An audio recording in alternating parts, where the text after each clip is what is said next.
Most stackers focus on the buying, finding the best premiums, the right dealer, the perfect coin, but here is what separates a smart stacker from someone who's just collecting metal. Knowing your numbers. Every purchase, every ounce, every dollar you paid. Today, I'm going to walk you through my complete tracking system, the exact spreadsheet columns I use, and the free tools I rely on, and a tax strategy called specific identification that most stackers have never heard of. Stick around for that part because it can save you some real money when you go to sell.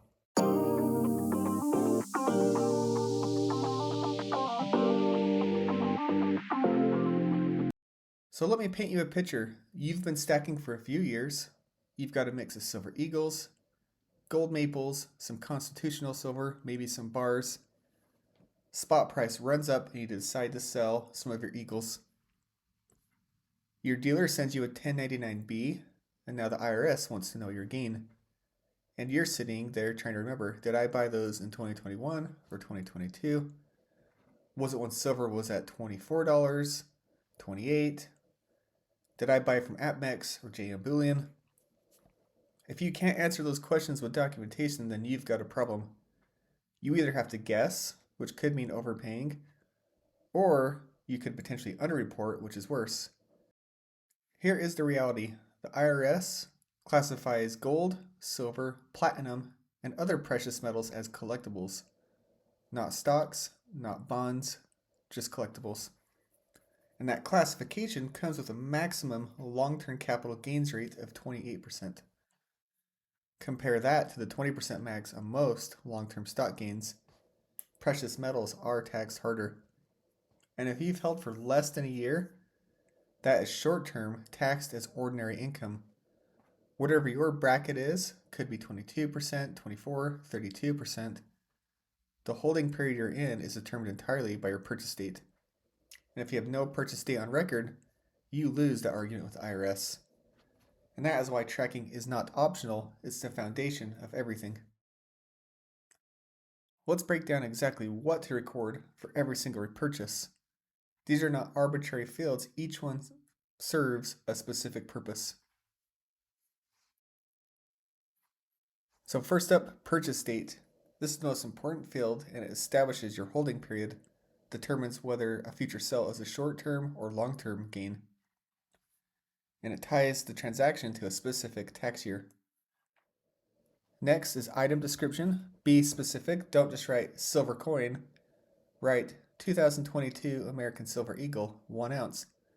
The more specific, the better, especially when you have multiple years or versions of the same coin. Quantity, how many units? 1 tube of eagles is 20 coins, but log them as 20 individual ounce, not as new tube. You may sell them individually later. Vendor or dealer, APMEX, JM Bullion, SD Bullion, local coin shop, and log it. If you ever need to pull order history to verify a date or price, knowing the dealer gets you there fast. Total price paid, this is your cost basis, and it includes everything. The coin price plus shipping plus any fees. So people forget shipping quite often. So if you paid $18.50 for a gold eagle plus $12 shipping, your cost basis is $18.62. And that matters when you go to calculate your gain. The price per ounce, this is a calculated field. The total price divided by troy ounces lets you see your average acquisition cost across your whole stack over time. An optional but could be useful is the payment method. For instance, some dealers charge a credit card fee and a notes field, something like Monster Box Deal or Local Coin Shop Find. And that's the complete log. It only takes about 60 seconds to do per purchase, and future you will thank you for it. All right, so here's what I actually do. I use 2 tools together, and they each do something different. Tool 1 is Google Sheets. This is my master record. I own it, I control it, it never goes away if an app shuts down or a website changes. My sheet has 2 tabs, one for purchases and one for sales. Every transaction goes in within 24 hours of placing the order, while I still have that confirmation email open. The purchase tab has all the fields I just mentioned, and the sales tab mirrors it, but adds sale date, sale price, and a formula that automatically calculates my gain or loss and flags whether it's short or long-term gains based on the dates. Tool number 2 is the free APMEX portfolio tracker.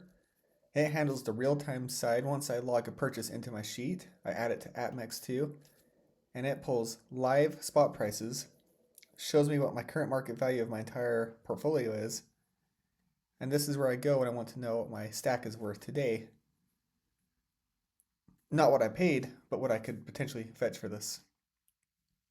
The two tools together give me a complete picture, cost picture from the sheet, and current value from the APMEX tool. And what's nice about the APMEX tool is you can use it for things like Empower's net worth tracker or other online tools, aggregators. So that's what I do. Okay, here's the part I really want you to pay attention to. When you go to sell your precious metals, let's say a gold eagle, and you've bought that same coin multiple times at different prices, the IRS lets you choose which specific coin you are selling. This is called the specific identification method, and it is one of the most powerful tools available to a stacker who has kept good records. So let's go over an example that's relevant to where we are today.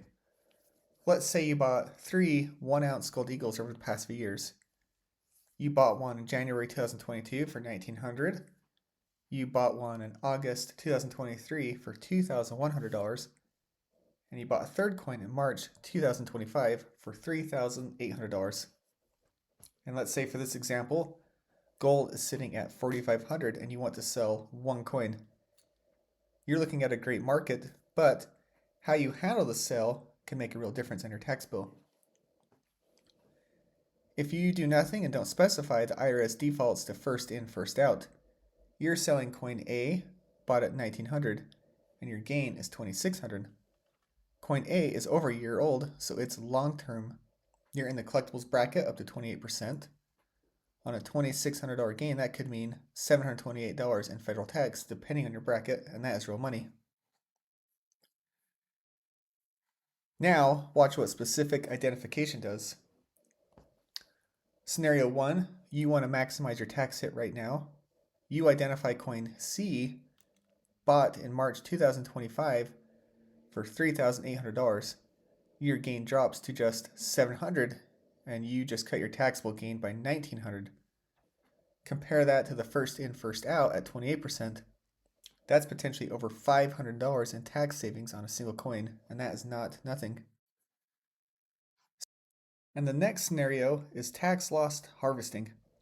Let's say you bought coin B at $2,100 and somehow the market dips. So let's say gold pulls back to $2,000. That coin is now at a loss. You could sell it, realize the loss, and use that loss to offset gains from other sales that year. Really anything, stocks, real estate, other metals, and then you buy back in. This is a standard strategy in stock investing, and it applies to precious metals too. But you can only execute this if you know your cost basis on each individual coin. So all this is just tax planning, not tax evasion. The IRS explicitly allows specific identification for collectibles, and it's the same method investors use with stocks and ETFs. It's completely legitimate and built into the tax code. But here is the critical catch. You must identify the specific lot at the time of sale, not after. You cannot sit down in April during your tax prep and decide which coin you sold back in October. The documentation has to exist when the transaction happens. In practice, this means when you sell, you document immediately using that sell tab on the spreadsheet. Some people will just email it to themselves, and that also could be a timestamp that your email, that's when it happened. Some people will screenshot the spreadsheet and text themselves. The method doesn't matter as much as the timing. The record has to predate or match the sell date, not come after. And this is exactly why your purchase log is so much more than a spreadsheet habit. If you just know you have some eagles, no dates, no prices, no dealers, specific identification is gone, and then you're stuck with first in, first out. and the IRS will pick for you. And right now, with gold sitting around 4,500, first in first out on coins bought years ago means maximum gains and maximum tax. Good record keeping unlocks this strategy. Bad records hand the IRS your wallet. If you haven't been tracking and you're just starting now, don't panic. Here's how to reconstruct your records.